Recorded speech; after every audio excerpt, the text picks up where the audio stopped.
ఇది గాల్ బ్లాడర్లో ఈ క్యాన్సర్ అనేది ఏ ఆర్గన్స్ నుంచి స్టార్ట్ అవుతుంది అంటారు? ఎక్కడ వరకు సోకుతుంది? డిఫరెంట్ కైండ్స్ ఆఫ్ ఆర్గన్స్ మీద కూడా దెబ్బతింటుంది అంటారా? ఇప్పుడు గాల్ బ్లాడర్ అంటే దీని గురించి ఆన్సర్ చేయాలంటే అండి, ఈ గాల్ బ్లాడర్ అనేది ఏంది అని మనం ఫస్ట్ తెలుసుకోవాలి. ఈ గాల్ బ్లాడర్ని మన తెలుగులో పిత్తాశయం అని అంటుంటారు. సో బేసికలీ ఇది ఏంది అంటే ఒక స్టోరేజ్ ఆర్గన్ అనమాట. ఇప్పుడు లివర్ నుంచి వచ్చే పిత్తం అంటారు కదా, బైల్, దాన్ని డైజెషన్కి పేగులోకి వెళ్ళే ముందు గాల్ బ్లాడర్లో స్టోర్ అయి ఉంటుంది అనమాట. మనం ఆహారం తీసుకున్నప్పుడు ఈ వాల్వ్ ఏదైతే ఉంటుందో అది ఓపెన్ అయ్యి గాల్ బ్లాడర్ నుంచి ఆ పిత్తం అంతా బయటకు వచ్చేసి డైజెషన్ జరుగుతూ ఉంటుంది. So basically it is storage organ. దీనికి వేరే ఫంక్షన్ అంటూ ఏమి ఉండదు అనమాట. ఇది కొత్తగా వేరేది ఇప్పుడు ఎంజైమ్స్, హార్మోన్స్ ఉత్పత్తి చేయడం అనేది ఏమీ జరగదు గాల్ బ్లాడర్లో.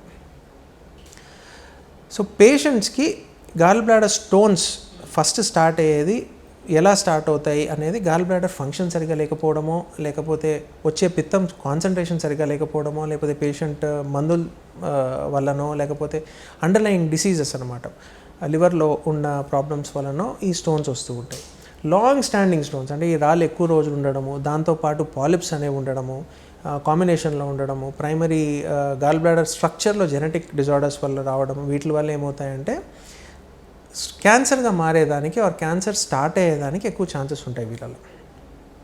సో స్టోన్స్ ఉన్నాయి కదా, క్యాన్సర్ రాదు, ఉట్టి స్టోన్సే అనుకోవడం తప్పు. ఫస్ట్ పాయింట్, ఉట్టి స్టోన్స్ ఉన్నాయి దానికి సర్జరీ అవసరం లేదనుకొని అనుకోకూడదు అనమాట.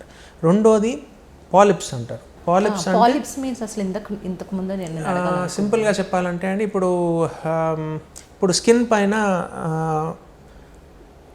పులిపిర్లు అంటుంటారు, రైట్? ఇప్పుడు ఎక్స్ట్రా స్కిన్ లాగా అనమాట. అదే గాల్ బ్లాడర్లో ఒక ఎక్స్ట్రా గ్రోత్, చర్మంలో కొంచెం ఎక్స్ట్రా గ్రోత్ వస్తుంది కదా, అట్లానే గాల్ బ్లాడర్ లోపల ఎక్స్ట్రా గ్రోత్ వస్తుంది.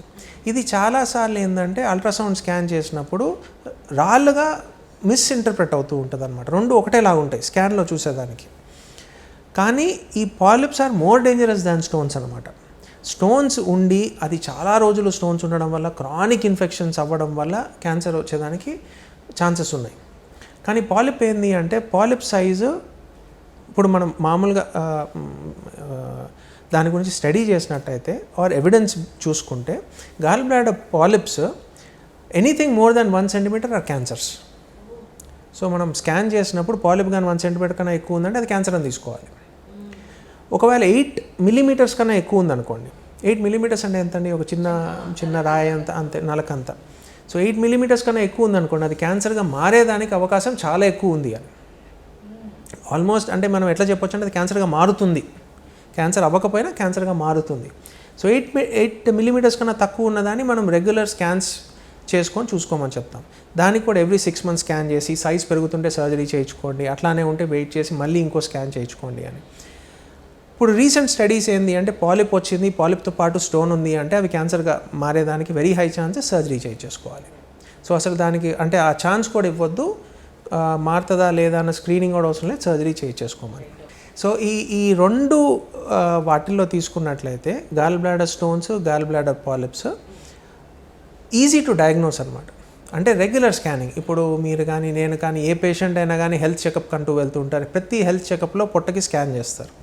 ఆ స్కాన్లో గాల్ బ్లాడర్ స్టోన్స్ కనిపించినాయి, పాలిప్స్ కనిపించినాయి అనుకున్నప్పుడు పక్కనున్న గ్యాస్ట్రోఎంట్రాలజిస్ట్నో, లేకపోతే సర్జికల్ గ్యాస్ట్రోఎంట్రాలజిస్ట్నో, లేకపోతే మన లివర్ సర్జన్స్నో కలిస్తే వెంటనే అది ఇంపార్టెంటా, చేయించుకోవాలా, మీరు ఆ రిస్క్లో వస్తున్నారా లేదా అనేది తెలుసుకున్నారనుకోండి, ఈజీ అనమాట. ప్రివెంట్ చేయడం చాలా ఈజీ. ఆర్ ఒకవేళ ఎర్లీ స్టేజెస్లో వచ్చారనుకోండి, ట్రీట్మెంట్ కూడా చాలా easy. Initial detection is very very important అనమాట ఇది.